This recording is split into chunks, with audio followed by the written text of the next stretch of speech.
皆さんこんにちは。日本人夫婦の妻です。以前上げた2ヶ月で8キロ落としたケトジェニックダイエットの動画でもっと詳しく知りたいという意見が寄せられておりましたので、今日は私がやったダイエットの原理ややり方、失敗しない方法などをもう少し詳しくシェアしたいと思います。ケトジェニックダイエットに興味のある方はぜひ最後までご覧いただけたら嬉しいです。私は去年の8月から2ヶ月間で8キロほど落としまして、あれから5ヶ月経ちますが、そこからさらに2キロ落ちて、現在は47キロ台です。私が台湾に来た10年前は体重が55キロありました。その後どんどん太っていきまして、マックスで体重があったのは5、6年前67キロまで増加しました。その時の写真がこれです。この頃太りすぎたのでプールやヨガ教室に通ったり、夜の炭水化物を抜いて食事制限したりと、ここ数年はだいたい58キロから60キロあたりを維持してきました。しかし YouTube の動画編集を始めてからそれでもまだ太ってるなと感じまして、特に腰周りやお腹周り、二の腕などの中年太りがすごく気になり始めました。でその頃自己免疫疾患の持病もありまして、病院の薬に疑問を感じてあらゆる健康系の本を読み漁ってた時期でした。その時にケトジェニックダイエットやファスティング、あと断食について知ることになりました。ケトジェニックダイエットは従来の糖質制限ダイエットと大きく違うこととして、糖質を制限しながら十分な油やタンパク質を摂取していくことです。従来の糖質制限ダイエットの考え方は、糖質を制限することで血糖値の急激な上昇を抑え、カロリーも減らして痩せていくという考え方です。そうするとどうしても糖が枯渇する分、糖新生といって体内のアミノ酸を分解してグルコースに変えるということが起こり、要するに筋肉が減って基礎代謝が落ち、ダイエットが終わった後必ずリバウンドしてしまうというデメリットがありました。反対にケトジェニックダイエットはケトン体をエネルギーに変えるケトーシスという状態にすることです。ケトン体とはベータヒドロキシラク酸、アセトサク酸、アセトンの3種類の総称で中性脂肪から作られます。ケトジェニックダイエットとはこのケトン体を主なエネルギーとして消費する回路に体を持っていくことです。もともとケトーシスというのは全く食事をしない飢餓状態の時にその状態になると言われていました。普通の人ですとだいたい1日何も食べないでいると大抵の場合がケトーシスになります。ただし食べることを続けているとなかなかケトーシスの状態になることは難しいため、私は1日のうち18時間食べない時間を作って6時間で食事をする186断食を一緒に進めました。世の中的には168なのですが、私はもう少し高い効果を期待したくて186にしています。どうしてか後ほどお話ししたいと思います。まずケトーシスの原理で以前コメント欄でも指摘されてたのが、脳の栄養はブドウ糖だけで脳に良くないという人がいます。確かに脂肪そのものは脳ではエネルギーとして消費できません。他の組織は脂肪をエネルギーとして使えるんですけれども、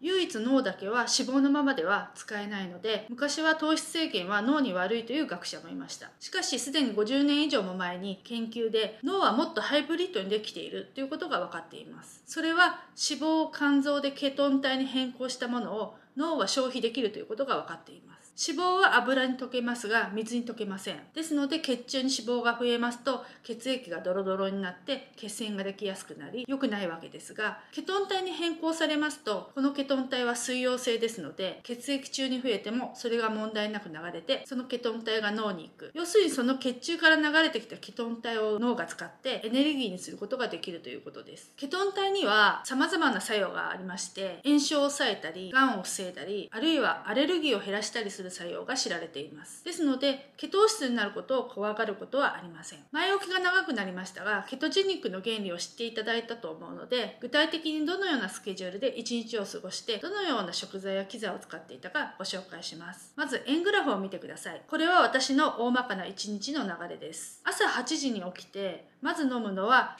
こちらのベントナイトクレイとクロレラをそれぞれコップ1杯のお水に溶かして飲みます。この2つはいつ飲んでもいいのですが、食事の前後1時間置かないといけませんので、私は朝起きてすぐに飲むようにしています。八重山クロレラがアイハーブで欠品してまして、ちょうどセール中だったので欠品していたようです。実は今欠品で買えなくて、こちらの、パウダーではなく錠剤のものを1日6粒飲んでいます。また在庫が入ったらヤヤマプロレラに戻す予定です。どの商品かは概要欄に載せておきたいと思います。さて、この2種類なんですが、よくどういう効果ですかという質問がありました。こちらの方は高城剛さんが書いた333ウルトラデトックスという本を参考に始めました。この2つはケトジェニックダイエットとは関係ないのですが、中年になりますとダイエットしても腰回りの贅肉だけが落ちないということが一般的です。これは脂肪の中に長年口にしてきた重金属やカビ毒が蓄積しているからです。これをダイエットで落とすためには、まず重金属やカビ毒をデトックスしないといけませんので、これを飲みながらダイエットをしました。ですので今では腰回りや背中、下っ腹の贅肉はなくなりました。さて次はケトーシスに入りやすくするために油を摂取しないといけません。油が入らないとスムーズにケトーシスに入らずに糖心性を起こしてしまうからです。そこで1時間後にコーヒーに MCT オイルを大さじ1杯ほど垂らして飲んでいます。MCT オイルはココナッツオイル由来の、中鎖脂肪酸で沸点が低いですので加熱使用はできないので注意してください。こちらはコスコで買いました。iHerb の商品は概要欄に載せておきます。MCT オイルを1日1杯コーヒーや紅茶に垂らしたり、あとはサラダにかけたりして取るといいと思います。MCT オイルじゃなくてもココナッツオイルでもいいですし、短鎖脂肪酸のバターでもいいと思います。その後、空腹を楽しみます。1回目の食事は午後4時半に設定しています。なぜなら外で食べ物を食べないようにしているので、お腹が空いたら家に帰るというルーティンになっています。そして夜は夫が帰宅が遅いので、だいたい9時半以降に一緒に食事をして、だいたい終わりが10時半頃、ちょうど18時間の断食時間が取れるような計算になっています。一般的にサラリーマンをされている方でしたら、朝を抜いて昼12時に1回目の食事をし、夜は8時まで夕飯を終えられれば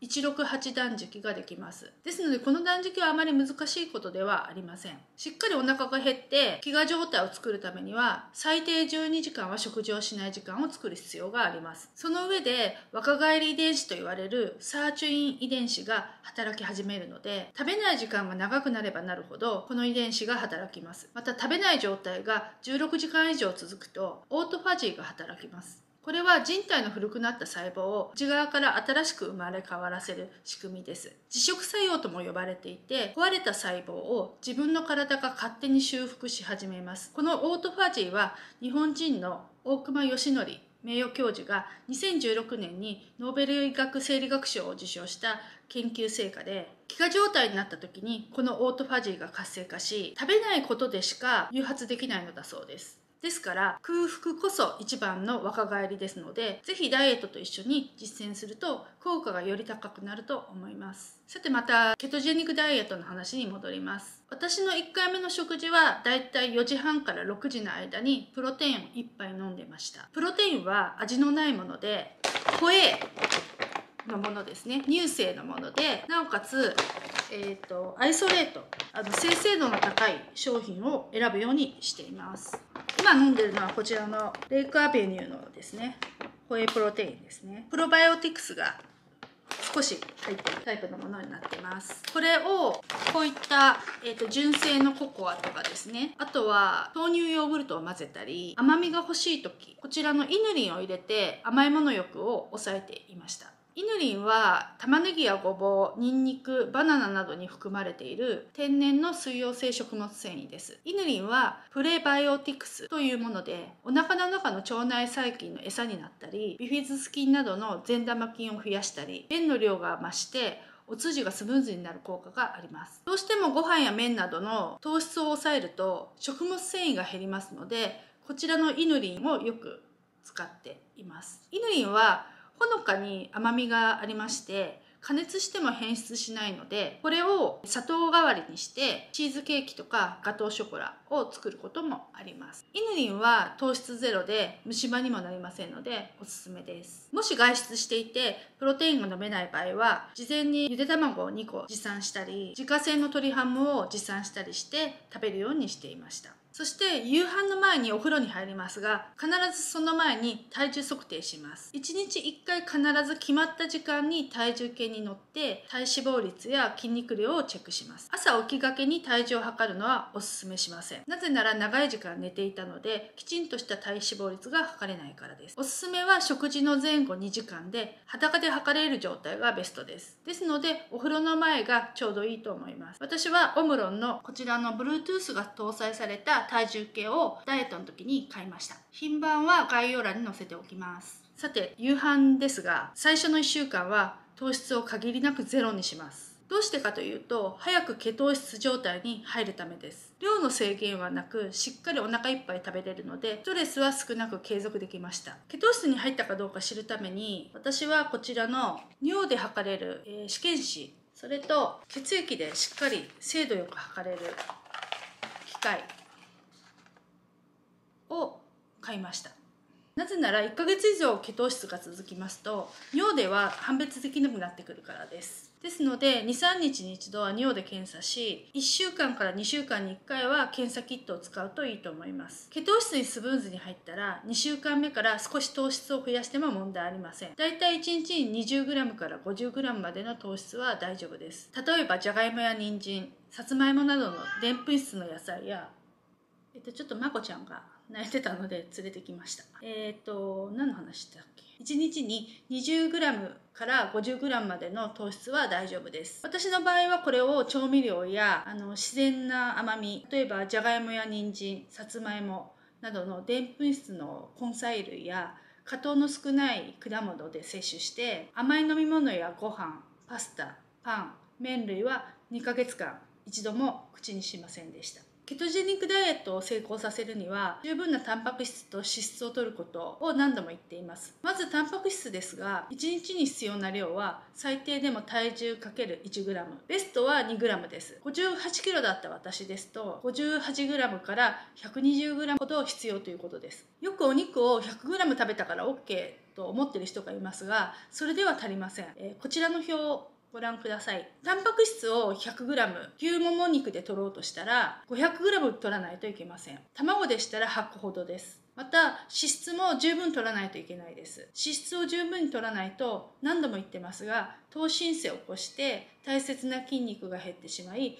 リバウンドしやすくなります。量は最低でも 20g 取っていました。私は朝の MCT オイルと1回目の食事のプロテインにアマニオイルを垂らして取っていました。それと料理の際にオリーブオイルやアボカドオイルを利用してしっかりとオメガバランスにも気をつけてました。ケトジェニックダイエットを始めますと、最初の 1,2 週間で体重がガクンと 2,3 キロ落ちます。しかしこれは体脂肪が減ったのではなく、体内のグルコーゲンが枯渇して水分が抜けただけですので、ケトジェニックダイエットは短期間でやるダイエットではありません。また失敗する人に多いのが、1週間に1度だけチートデーを設けたりする人です。せっかく入ったケトーシスから簡単に抜けてしまいます。糖質を取らないでいると、だんだんと糖質を食べたいという欲が減ってきますし、十分なタンパク質と脂質が入るので、お腹が空いて仕方がないということはありません。そんなにストレスは私の場合感じられませんでしたので、成功の秘訣は糖質の呪縛から早く抜けることだと思います。そのためにもケトジェニックダイエットをしている間は自炊をし、糖質を身近に置かない、家の中に糖質の類を置かないことが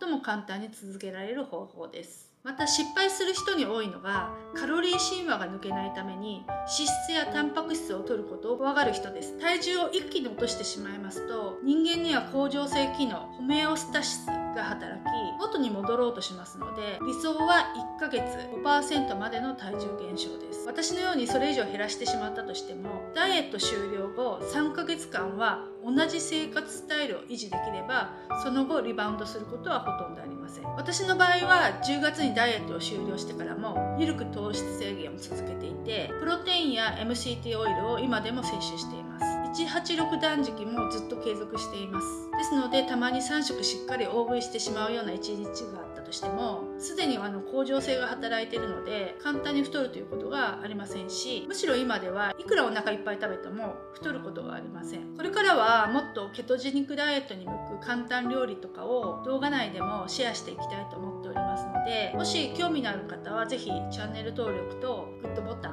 を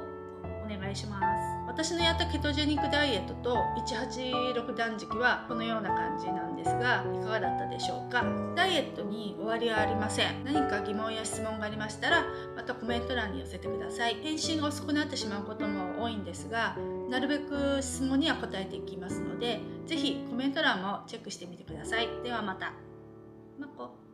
ではまた。